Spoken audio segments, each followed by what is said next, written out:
Alright, welcome to today's Studio Army Review. We're going to go over the Exodite Independent Clan Codex. This particular unit is, honestly, the Chronos. Okay. This is my interpretation of the Chronos paint engine.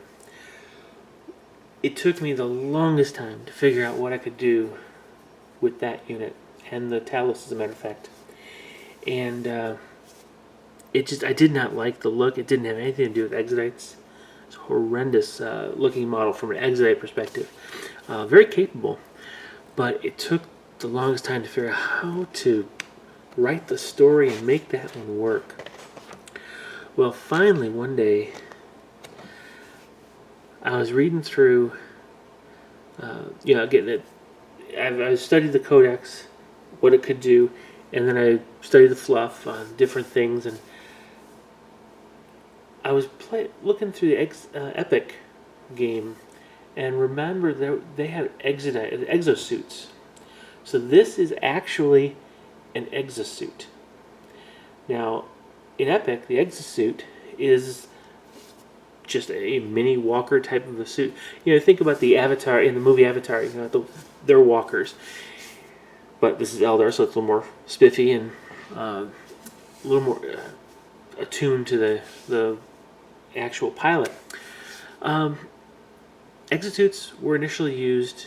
They're tools to build or clear or do stuff on heavy labor.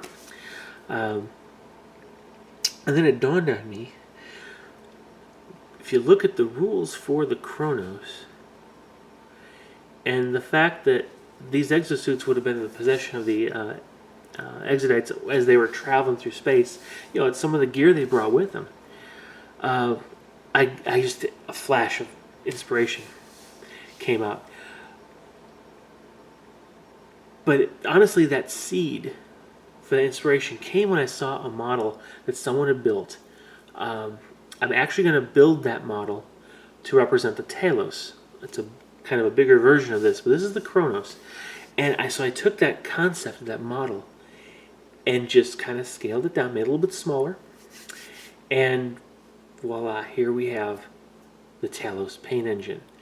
Now, the key things about the Talos paint engine are that it's got a, relatively speaking, a lower weapon skill, ballistic skill, initiative, that kind of stuff, and strength. It's not designed for combat. It only has one weapon to speak of. It's that flamer, kind of, I think it's the spirit probe they call it. And it made sense that this would not be the combat-oriented one, like the Talos engine is.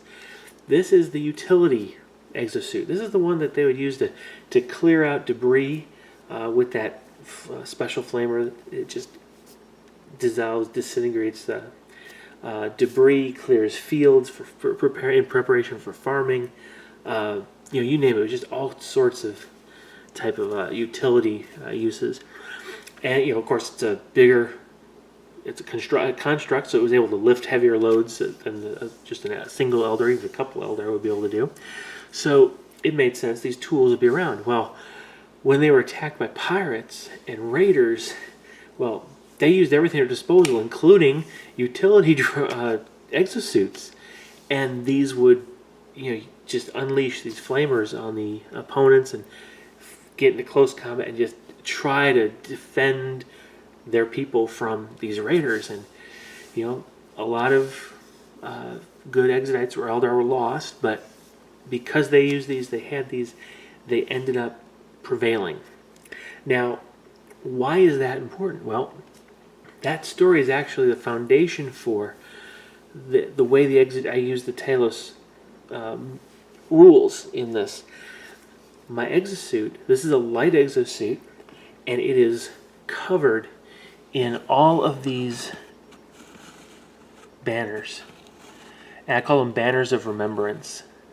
They've got all these iconographies on them, symbols all over the model of the exosuit, harkening back to those days on those Exodus ships when they fought and defended and saved the lives of their people.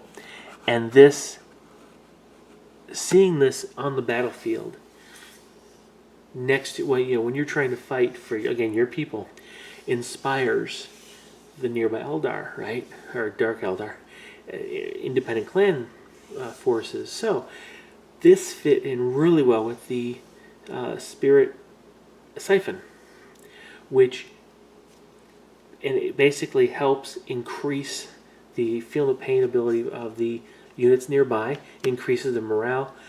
It just helps.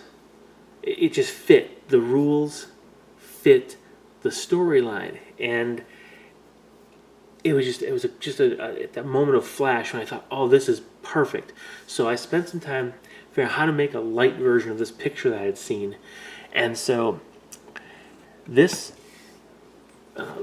particular model is built using the legs and chest of a Wraith Lord, of course arms as well, but the top here that's the body of a Walker.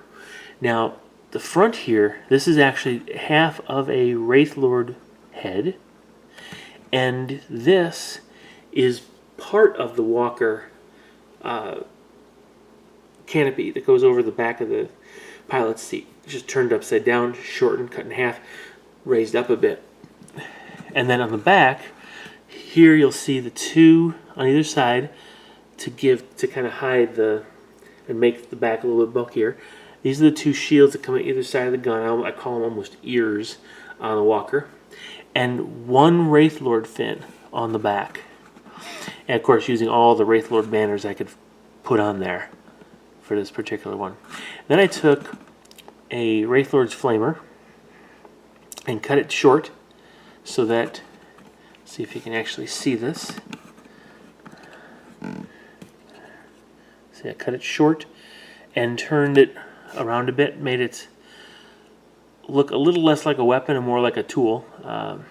So the initial, this is a Strength 3, AP 3 kind of a thing.